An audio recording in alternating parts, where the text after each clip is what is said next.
when I work, I go through images and I put them together and I replace, I make a slideshow because I have a YouTube channel. I post these works in progress to share with my audience on YouTube, which most of the people are on the other side of the world. But anyway, Amir saw one slideshow and he thought, oh, I'm gonna put this on. So I said, sure.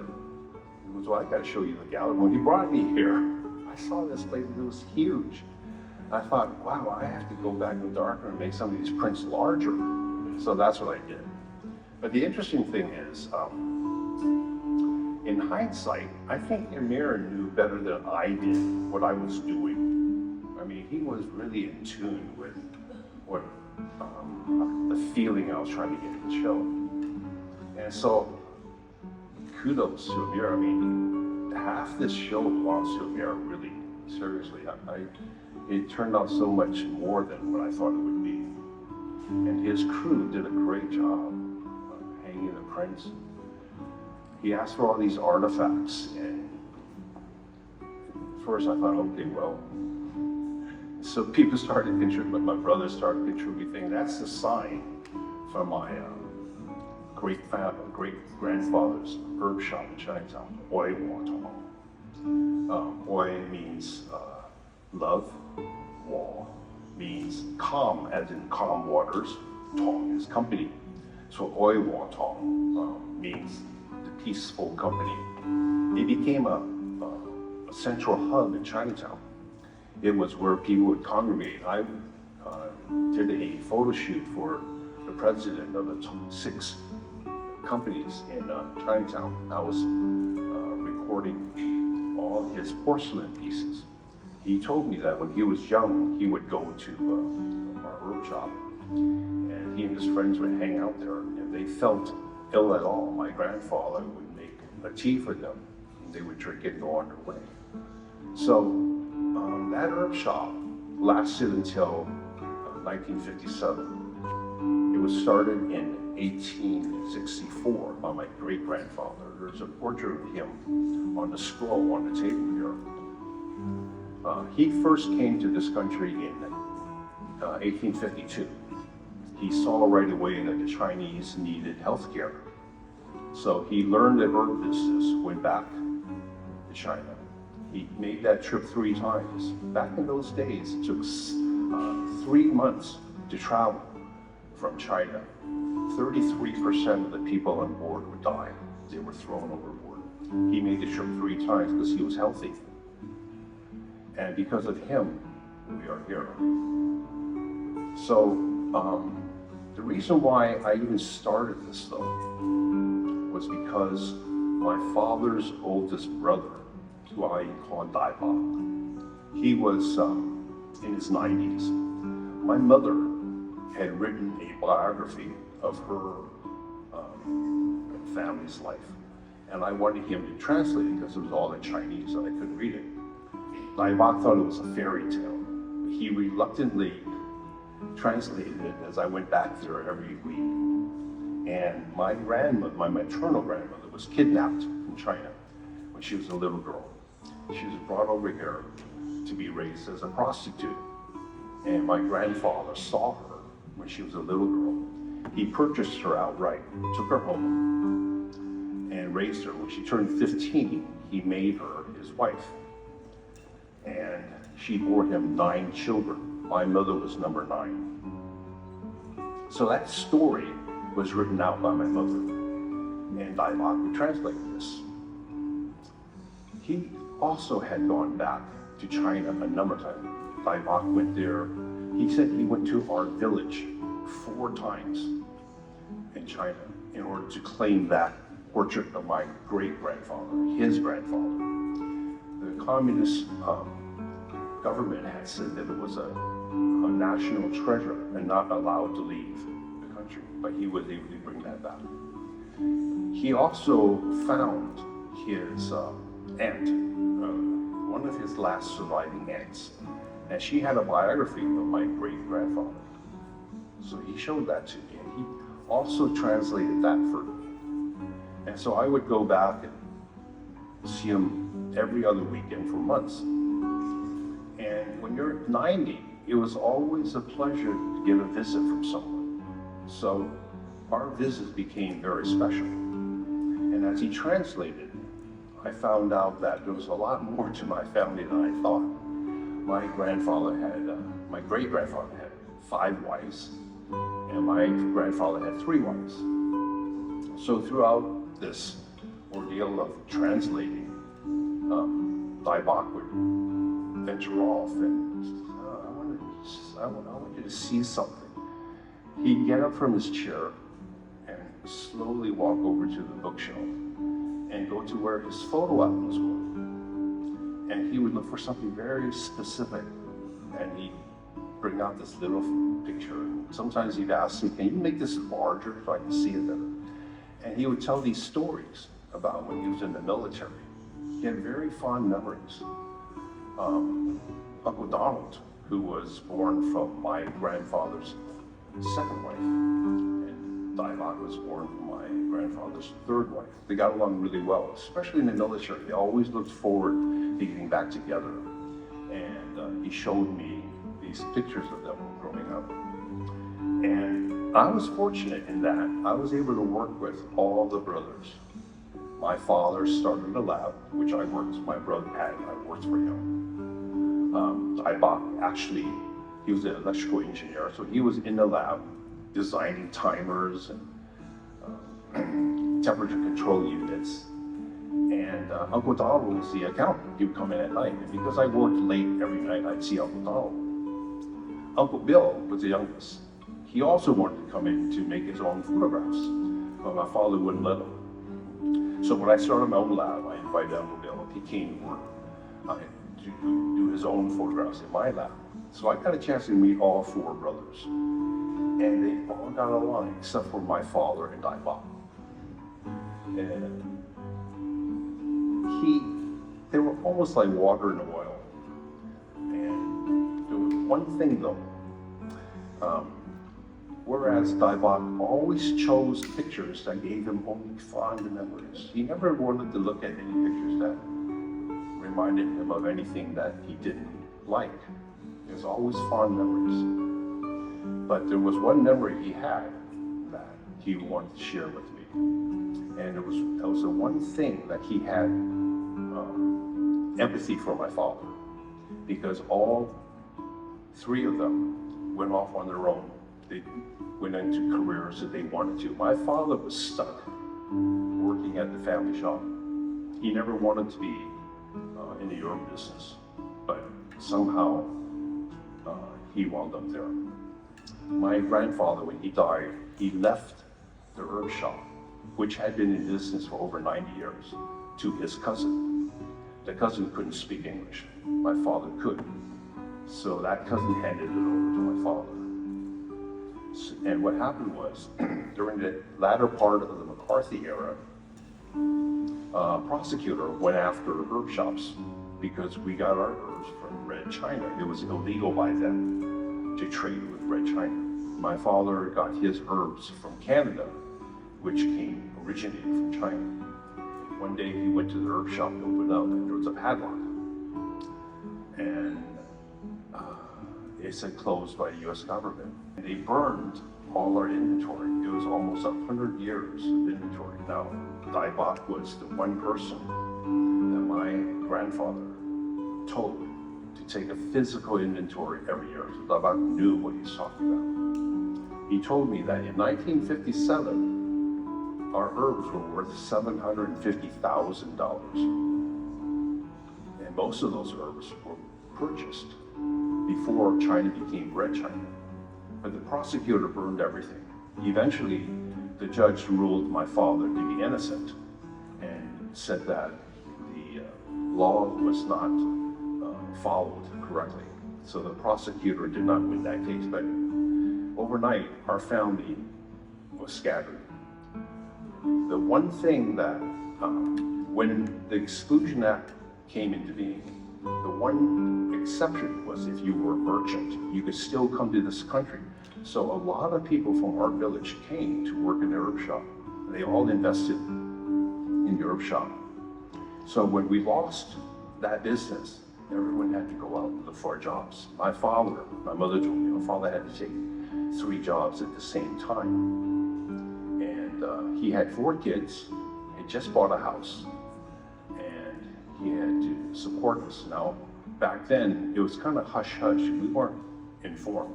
Years later, my mother would show me the news articles, which I have up here if you want to look. And in the end, my father would tell me many years later, he says, when he walked down to the herb shop and saw the padlock, he felt a great weight lifted off his shoulders, because he never wanted to be there. His hobby was photography. So one of the 3 jobs he took on was that of a photographer. And that's what he wanted to do. He shared that with me and my brother Pat. We helped him build Color 2000. Eventually, Pat, Terry, and I built photographic software, which became Color 3 Lab. And so that tradition all came from the fact, you never know, I may be working in an herb shop today, that didn't happen. Now, when Daibak was thinking about this, he was so upset about that $750,000. He asked me to sue the government. Well, of course, being Paul's, we didn't do that. But he wanted me to take some of these photographs down to the Chinese Historical Society with that sign, which Terry thought was a good idea to donate that to the Historical Society. And because Daibak was so old, he couldn't walk the 2.5 blocks to the Chinese Historical Society. And if I'm right, he was 100 years old in 2019. The early part of 2019, Daibak passed away. And I decided to take some of these pictures and go ahead and blow them up, bring them to the Historical Society. So that was the impetus to start this portfolio, so to speak. What happened was, in 2020, the pandemic hit, and violence against Asians became a thing that I wanted to address.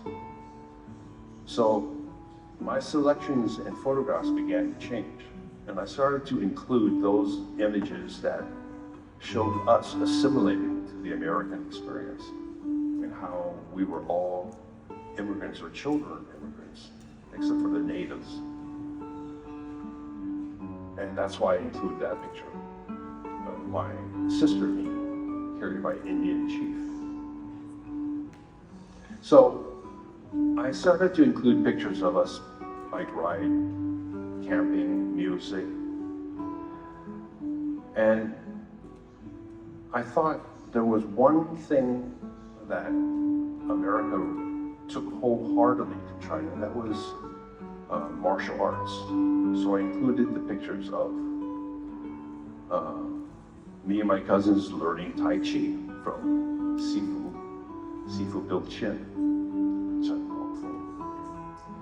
And when I got to the picture, the portrait I shot of Sifu, it hit me in a way that I didn't expect, because I no longer did Tai Chi. I had stopped Tai Chi years ago, but I still practiced the meditation he taught us. And I thought, well, what remained from all those years of practice? And I realized that when I was young, I wanted to be happy. Everyone chooses to be happy. But the problem with happiness is it comes and goes. One day you're happy, the next day you're not. But what remained from the time of Sifu was a sense of balance. You don't strive for happiness, which is one of the things that Sifu taught us. So, because of that, I realized that peace of mind was something that you can have in a constant way. So I found myself getting less angry nowadays. I don't get upset when people cut in front of me on a road. It's a direct result of my studying Tai Chi with Sifu. This is what he taught us, to have a balance in our life. So from there, of course, it was inevitable that I would look at the generation that came before. And that's when I started to look at my aunts and uncles. And like the story I told you about my grandmother being kidnapped, my great-grandfather coming, it was a real gamble. There was a picture on the wall. My father shot the gambler. There was a Uncle Sim and my father used to always join these photo contests, and they would meet every year at Sigmund Stern. My father won first prize for the gambler. And when my father passed away, I inherited thousands of negatives, so I have the original negative. So a lot of these are printed from the original negative. My father told me that when he shot that, he saw that as a representation of the gamble his grandfather took coming over here, because you never knew if you would even survive the trip. So the picture that on the surface looks like a kid wanting to win something off of the shelf in a bazaar meant more than the surface. And so the pictures are like that. Every one of these have a story behind it. So when I decided to do pictures of the generation before, a good example would be Chucky Mom, the seventh aunt. My mother was number 9, the seventh daughter, told me, now I'm already 30 years old, and she's telling me. She said, 我還記得你後生嗰時你壞嗰陣時，我打死你, which means I'm going to kill you if you're naughty, right? Now, of course, she's not really going to kill us. That's just how she spoke. But with a twinkle in her eye, she told me how my brother, Cherry, would immediately get up and stand between her and Pat to protect us. And Cherry was probably, I don't know, 6, 7 years old. She thought it was cute. She said she'll never forget that. And that was 20, 30 years after it happened. So it's memories like that that would evoke when I worked on these images. My favorite picture of my mother is her surrounded by the blankets she crocheted. My mother would make these blankets and spend all her hours making these blankets for us. She'd just give it to us. I treasure those blankets now. I asked her, Mom, I want to get a picture of you surrounded by your artwork. So she said, okay. So she sat on the back porch, and I put these blankets around her, and the expression on her face is very meaningful to me, because for once, someone appreciated her artwork.